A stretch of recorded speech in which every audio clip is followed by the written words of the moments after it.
조병과 신세계로. 네, 여러분 안녕하세요. 네, 반갑습니다. 네, 안녕하세요. 네, 오늘 목요일 6시 오늘 라방은 송종영 변호사랑 함께 합니다. 우리 송종영 변호사 이번에 웹툰 올라갔죠? 네, 이번에 웹툰 올라갔습니다. 올라가는 중으로 알고 있습니다. 아직 완결이 안 나왔는데. 네, 아직 완결은 안 됐는데 어떤가요? 좀 부끄럽기도 하고 아, 제가 네. 또 나오는 거에 사람들이 반응을 보이는 게 좀 신기하기도 하고. 아, 신기하기도 하고. 네. 와, 그림이랑 똑같아요. 너무 귀여워요. 라고 하셨는데, 아, 핫도그에 왜 케첩 안 뿌리셨어요? 라고 하셨네요. 네. 아, 그 멋진 핫도그 변호사님. 아, 저분이셨군요. 송 변호사님 실물은 되게 푸근해 보여요. 라고 하셨는데, 네, 핫도그 변호사님. 우리 송 변호사, 그래서 오늘 저희가 준비한 간식은 네, 핫도그입니다. 둘 다 너무 미남 미녀세요 라고 해주셨는데 네, 감사합니다. 어머, 수저버 하세요 라고 하셨는데 네, 실제로 핫도그 좋아하나요, 송 변호사?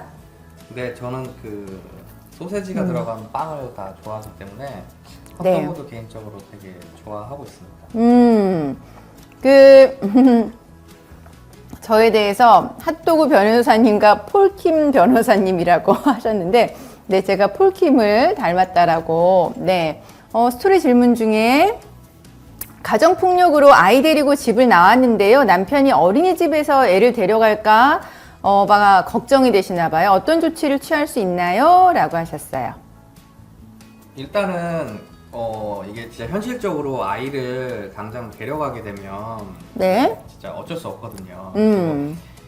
정말 뭐 위급하신 상황이라면 어린이집 보낼 때는 반드시 데리고 가서 반드시 데리고 오시는 방법을 하셔야 될 것 같고, 네. 저희 쪽에서 취하는 그냥 법적인 방법으로는 네. 이제 뭐 이혼 소송이 뭐 진행 중인지 모르겠지만 이혼 소송이 진행 중이라면 뭐 사전 처분 통해서 네. 뭐 임시 양육자 뭐 지정 같은 걸 받을 수도 있고, 네. 그다음에 가정 폭력이시라고 하면 네. 그런 뭐 형사적으로나 아니면 그런 가사적으로 네. 뭐 임시보호 조치 명령이라든지 등을 통해서 여러 가지 제도가 있으니까 저희 사무실 방문하셔서 상담 받으시면 될 것 같습니다. 네, 그래서 일단 아이를 데리고 집을 나오셨는데 이혼 소송을 진행을 하실 건지는 모르겠지만 이혼 소송 진행하시면서는 여러 가지 이제 조치를 이제 할 수가 있습니다. 네. 스토리 질문 중에 이혼을 고민 중인데 이혼할 때 아이 성도 같이 바꾸고 싶어요. 많이 어려울까요? 라고 질문을 하셨어요. 이혼하면서 아이 성까지 바꿀 수 있을까요?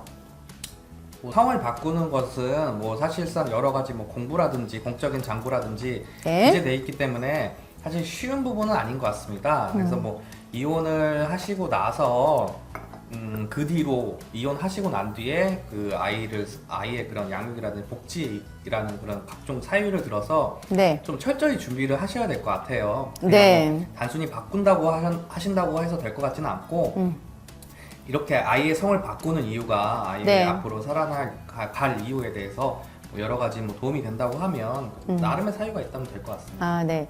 방금 댓글에 두 분 우물거리시는 거 너무 큐트하세요 라는 댓글이 지나갔는데, 아, 우리 보고 이렇게 큐트하다고 해주시는 분들이 많아서 참 행복한 것 같네요. 네. 결혼 생활에 가장 필요한 건 무엇인가요? 라고 하셨어요. 무엇일까요? 결혼 생활에 가장 필요한 건? 결혼 생활에 가장 필요한 거는 제 생각엔 이해가 아닐까 싶습니다. 그래서 뭐 영화나 드라마 이런 쪽에서는 한쪽의 이야기만 많이 과장되긴 하는데 실제로 한 20-30년 이상을 따로 사신 분들이 만나서 갑자기 어느 아침에 한 침대에서 한 가정에서 살고 맞아요. 있기 때문에 서로가 서로에 대해 이해하는 시간이 굉장히 오래 걸리는 것 같습니다. 그래서 때로는 이해 안 되는 부분도 있지만 그 부분에 대해서 어쨌든 이해가 안 되면 배려라도 하는 방법이 있을 것 같습니다. 네. 신뢰, 잘 참는 남편, 그런데 인내심, 이해심, 네, 정말, 네, 잘 참는 거가 필요하죠. 네, 송종영 변호사님 감사합니다. 변호사님 덕분에 저와 제 아들 인생이 꽃밭이에요 라고 하셨는데 누구실까요? 제가 얼마 전에 그 담당했던 의뢰인분 같으신데 네. 뭐 결과가 꽤 괜찮게 나오셨던 것 같아요. 주관적으로 만족하시니까 네, 네. 저 역시도 뿌듯합니다. 네, 정말 이런 그 인사 드릴 때마다 정말 뿌듯하죠.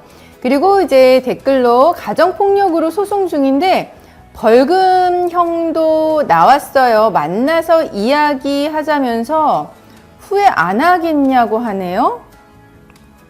무시해도 되나요? 라고 하셨는데 가정폭력으로 내가 소송을 걸었는데 상대방이 벌금형도 나왔나 봐요.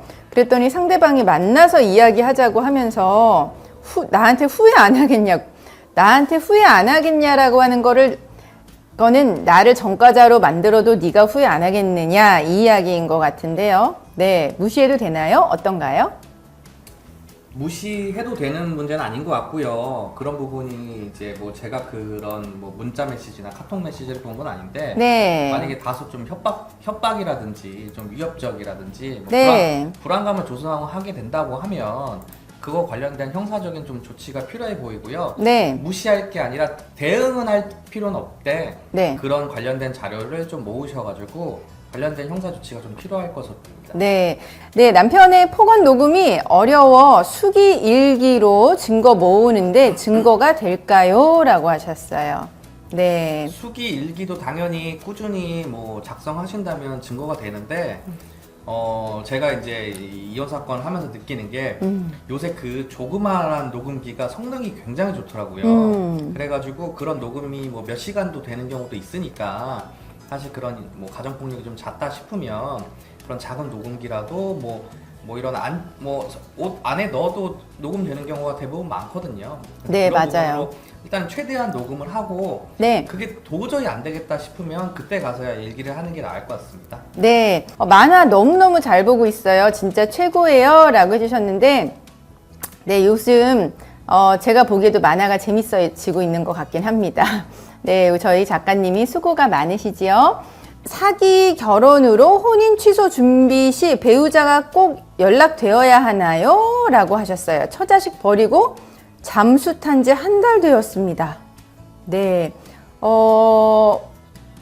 네, 이분은 왜 사기 결혼을 생각하시는지 모르겠는데, 네, 사기 결혼으로 혼인 취소 준비 시 배우자가 꼭 연락이 돼야 하냐고 물으셨어요. 네. 그 사기 결혼으로 인해서 혼인 취소하기 위해서 네. 그런 뭐 소송과 관련해서 공시송달로 진행해서 뭐 네. 이혼 소송을 할 수도 있고요. 네.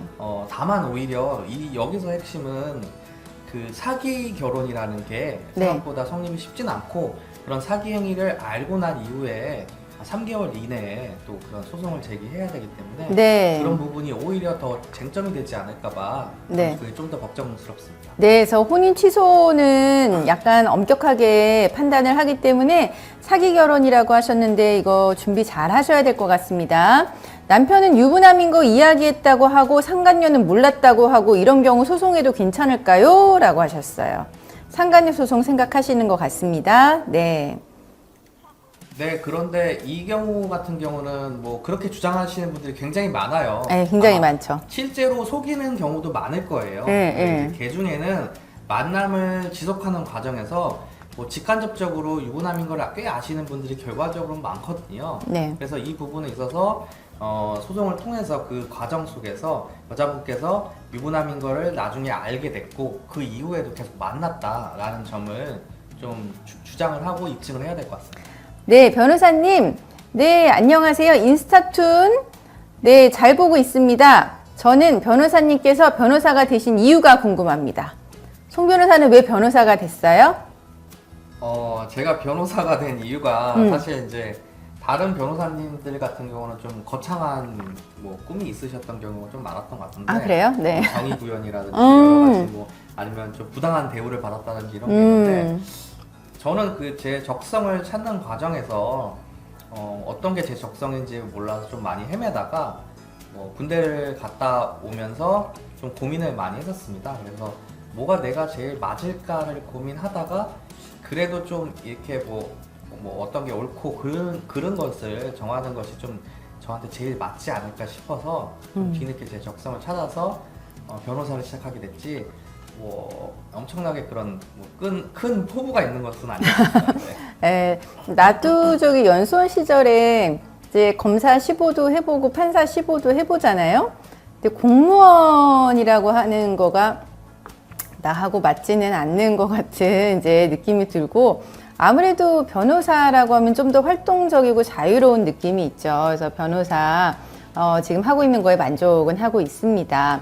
네, 스토리 질문 중에 안녕하세요. 남편이랑 싸울 때마다 남편이 자기가 돈 버니까 무조건 아기는 자기가 데려갈 수 있는 거라고 하는데, 돈 벌면 아이를 데려갈 수 있을까요? 경제적인 능력이 친권 양육권 결정의 결정적인 기준이 될까요? 송 변호사 어떻게 생각하나요? 제 생각인데 그 경제력은 그렇게 순위가 높진 않은 것 같습니다. 그래서 뭐 경제력이 없으신 분은 경제력이 있으신 분한테 양육비를 받으면 되기 때문에 네. 경제력은 좀 제가 봤을 때 좀 차순위 같고, 네. 가장 선순위는 뭐 아내분과 남편분의 관점이 아니라 그 네. 아이의 관점에서 이 아이가 누구 손에서 어떤 장소에서 어떠한 교육이나 어떠한 양육 환경을 갖고 있는지가 가장 큰 문제가 될 것 같습니다. 네. 그리고 이제 아이의 결정에 따라 엄마 아빠한테 가는 건가요? 라고 또 이제 댓글로 질문 주셨는데, 네, 이런 경우에는 어떻게 되나요? 아이의 의사 반영? 아이가 사실 너무 어리다. 너무 어리면 그 아버지나 어머니의 눈치를 볼 수가 있거든요. 그래서 그 경우는 아이의 그런 의사가 그렇게 중요하지는 않고, 아이가 어느 정도 이제 뭐 사춘기가 좀 지났다든지 아니면 그 즈음 됐을 때 이제 비로소 이제 본인이 어느 정도 그 선택을 할 수 있다고 하면 그때는 그 의사가 비교적 좀 많이 반영되는 것 같습니다. 아, 네.